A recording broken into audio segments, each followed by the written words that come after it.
Hello, I'm broke-ass Stuart. I'm reading a piece called Why You Should Fuck a Writer. It's in my new zine called Love Notes and Other Disasters, and I think you're going to enjoy it. Why You Should Fuck a Writer. Fuck a writer because he can make you hard or wet just by typing. Kiss him because he can turn a one-night stand into a life-defining poem, a weekend fling into a highly praised novella, a short love affair into a best-selling book. Grab his hip so he can turn that rainy night in a Dublin hostel into 3 stanzas that speak to the heart of lust and loneliness everywhere. He will use literature to undress you. He will use his words to turn you on. He will quote someone else's work at just the right moment to get you into bed. You won't realize he accidentally misquoted it until you go home and Google the piece just because you need to feel those words one more time. Have sex with a writer because she chooses art over money, even if she's always complaining about being broke.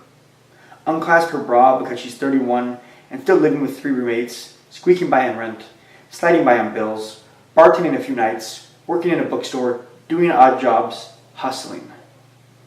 All because she's convinced that she will create something masterful that may one day make all of this worth it.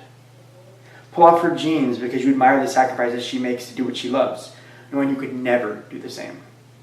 Fuck a writer because she shivers and starves for her chance to carve her name on the world. Sleep with a writer because he'll begin a beautiful poem about the bottoms of your feet, black from wearing flip-flops on Brooklyn streets, and the way they contrast against your light blue sheets. I know that he'll never finish the poem, but sit up late at night, 5 years later at a desk in San Francisco, drinking shitty red wine, lamenting not just the loss of your love, but the fact that the poem was never finished. He'll think that maybe if he had finished the poem, you'd still be in love with each other.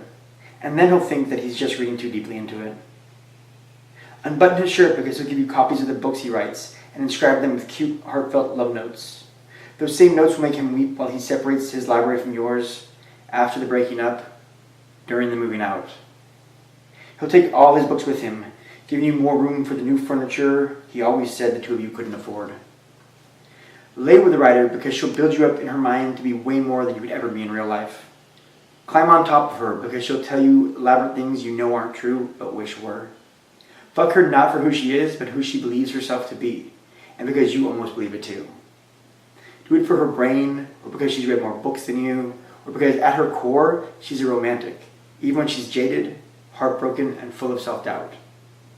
Slip off her underwear because she's mastered the art of grand gestures, can get away with earnestly singing you 16th century love poetry, can quote Pablo Neruda, hum Leonard Cohen, memorize Rumi, cry Sylvia Plath, and use E.E. Cummings to make you think about coming. Fuck a writer because wordplay is one of the sexiest kinds of foreplay. Make love to a writer because he needs muses even though he hates the word. Leave bite marks on him because he can compose you something so exquisite he'll show you grandchildren.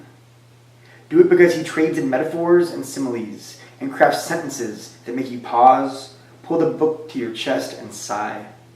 He spends his life trying to distill heartbreak and love into something tangible. Fuck a writer because this piece could so easily be turned into a Twitter account, or a Tumblr, or a Facebook page, but is so much more powerful as a single, solitary piece. Screw a writer because she's crazy. Do it because you're crazy too. Pull her hair because she can make moody and forlorn seem sexy. For a little while. Do it because she's intolerable when she has writer's block. And she's intolerable when she's in the groove and doesn't want to be touched or talked to. Because she'll sit in a room for 8 hours, sometimes only to produce 8 lines. Because she'll sit in a room for 8 hours and produce 18 pages. Fuck a writer because she'll sit in a room for 8 hours and produce nothing at all.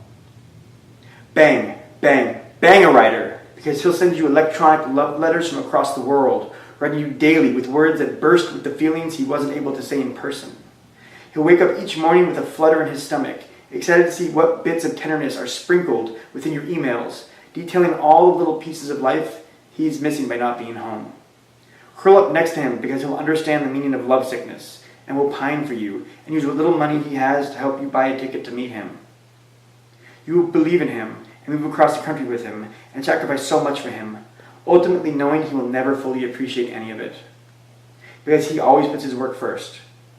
Fuck a writer because you will love him so much more intensely than anyone who's come before, even though he will probably fuck it up.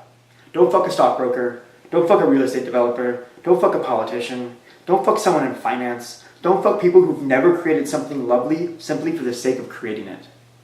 Fuck a writer because you'll probably marry someone more consistent, someone who makes a salary, someone who says stupid shit like weekend warrior, and work hard, play hard. Those people are assholes. But more than anything, fuck a writer because I really need to get laid. Thank you.